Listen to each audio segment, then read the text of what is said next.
I'm Michael Pilkington, Phillips Kurtonitj architect. This is Tom Hamper, Phillips Kurtonitj architects, who's the project architect for this project. Obviously, directly for this project.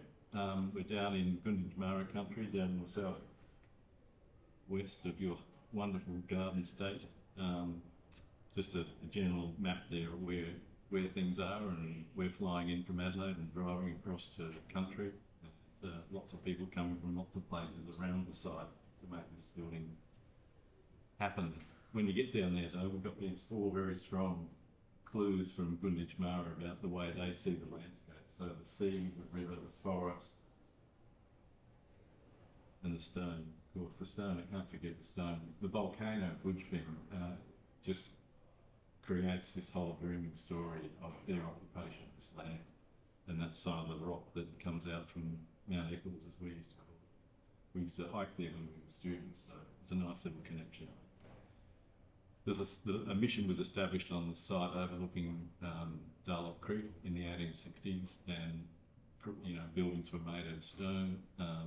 They are still there in ruins. And the other angle on this was us connecting with the museum to just see what was this about. It's about material coming from the museum and being housed on country. So it's a repository of cultural material that was taken. Obviously, it's a repositioning of that for themselves. This is just some general shots in the museum. They're not specific to this site, but the little sketch there, anyway, the little black sketch there is a relevant diagram. There's also a lot of archaeological background and investigations that turned up implements and all sorts of things. So it's a campsite back in time. We had a little site study to do, and we selected site B, the yellow, at the crest of the hill essentially was a reasonably obvious choice. And that little sketch I mentioned in the museum, so this is from Paul Mehmet's wonderful book about indigenous culture and construction and architecture. So this is Paul's sketch of what could be there, with an historic sketch by settlers of what was there.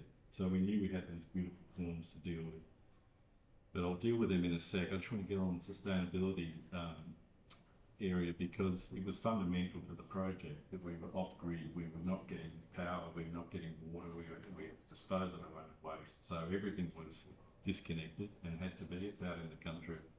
And it was a very strong direction right from the start, which we loved. We were keen to get as much timber into the project as we could. So you can see the tall form is glulam timber and general timber framing on the non-tall form. There's two forms to the building. So there's a spreading form, medium tall form, and we were able to use timber supported by steel where it had to be as much as we could. The big roof is collected into rainwater tanks, obviously used domestically. This is just a composite of some of the things that are there. The rainwater tanks out on the west side shade the building and collect the water. We looked in the middle at a composite window construction, so it's internal timber meeting a glazing adapter on the outside and aluminium, which let us get some more timber into the interiors. And we were keen on daylighting too, those big round daylight collectors, the light wells that generated daylight into the space, the connection to the outside all the time. So Damien Bell, our very visionary client, was of course pointing out that they've been living this way for years, off-grid, if you like, in their own way. This is a summary from the PV manufacturers who were provided that system out of Portland. It does save money, of course. 20,000 was a figure that was mentioned. It does make a whole lot of renewable energy, 80 megawatt hours of 100% renewable, and it does save 100 tonnes of carbon annually. So we liked all of that, of course, and Gunditjmara liked all of that because they've got this running on a number of their other projects. So this is new. It's not new country for them. It's not a new way of thinking. They've been thinking this way for a long time.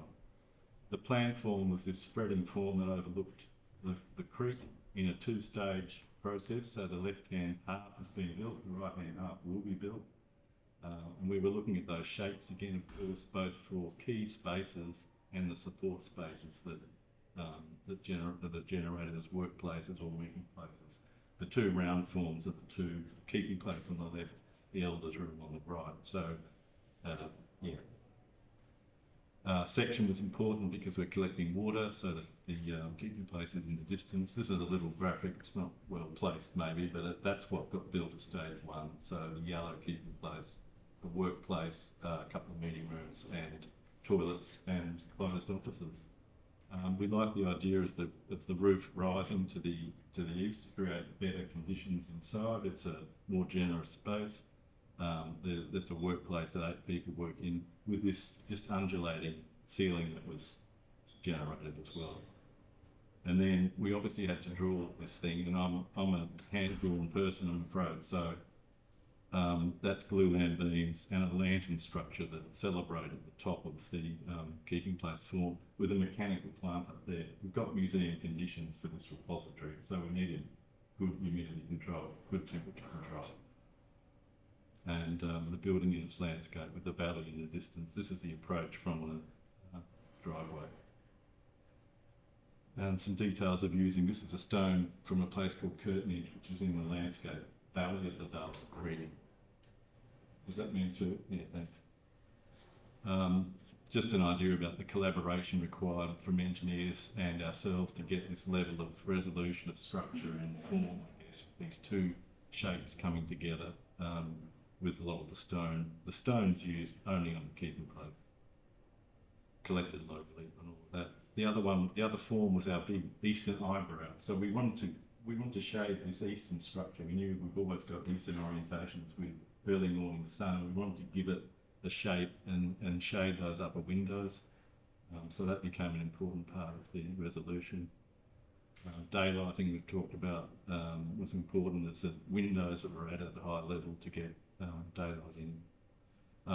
This is a little bit of a detail on other ways of thinking how to save money. Well, you can do a rectangular building, but no one was interested in that. They would rather do a place-specific building, and the coverage in the local press was exceptional because of this spirit of celebrating place, I guess. Looking across the building to the PV array in the distance there. We're the luxury of a bit of a site to work on. You know, it's just how it's so powerful because you have to make such specific decisions about where things go. There's so many options, but we did get there. To the 2 types of cladding panels here, spotted gum cladding on the left, and then rain screen technology for around the dome itself. So there's a membrane behind that, and then screening timber in front. And at night time, of course, we thought we've got free power. We might as well celebrate that by crowning the keeping place with a light that comes on every so often at their own volition, of course. So we can generally support this area with the lantern, which was built down on the ground, of course, lifted into place, and then is able to be enacted. So it was a nice little, I guess, it's just a way, how do you finish this form that we've decided we needed to express? Normally, I think it had a chimney or even an opening or nothing there in those sketches. We didn't really have anything. So we had to have this collaborative effort to kind of go, okay, we could do this. The undulating ceiling in the main workroom, high-level windows, and general view from another general view from the car park. It celebrates the shape we've got.